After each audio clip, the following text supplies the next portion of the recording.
I learned my lesson on sneaking out on camping trips. I've been in a scout troop, boys and girls, for about 3 years now. A few months ago, my troop went on this educational railroad camping trip so we could learn about how trains work, how railroads are made, etc. Now, mind you, this campsite was weird as hell. There was a bunch of super weird vintage stuff. They had signs from old restaurants, horse-drawn carts, what appeared to be old auto shop equipment, old carnival rides, weird children's mascot statues, and so much more random crap everywhere they could fit it. It looked like an episode of Hoarders Gone American Horror Story. On the second night of this camping trip, my best friend, let's call her Annie, and I decided to sneak out of the campsite. Not super far, of course. I don't even know if you could call it sneaking out because we were just sitting in the field behind our campsite about 50 feet away. Anyway, Annie and I are sitting there talking and all of a sudden, she freezes. I ask her what's wrong and she very quietly tells me to look over near a tree.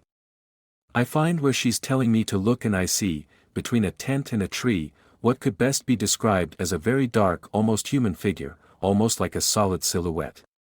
It was completely unmoving, way more still than humanly possible. Annie and I sat there for a good 10 minutes quietly bickering back and forth because now both of us could feel this thing's presence and neither of us wanted to know what would happen if we stood up. At this point, both of us were horrified and I was trying to delude myself into thinking that it was just a trick of the light, and this almost worked, until all of a sudden the thing moved and it felt as if it was facing us, staring right at us. Annie and I fell completely silent. We had no idea what to do. The way his eyes and flashlight are moving gives us both the feeling that he's trying to see how many of us were there, and what we had on us or near us because his eyes and flashlight kept scanning the ground around us.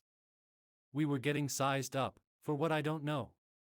Once this guy sees everything around us he kind of pauses for a minute, ends the conversation and walks off into the woods. Once his flashlight disappears. Me and my friend look at each other and without me saying anything he looks at me and says, "We're packing our shit and getting out of here." So we did. This was the most unsettling thing I have ever had happen while camping. I think this guy was going to wait until we were asleep and come back. I just don't know for what, but I do know we were 100% getting sized up that night. Might not seem like much, but if you have ever had a moment with another human being who was sizing you up, you'll know what I'm talking about.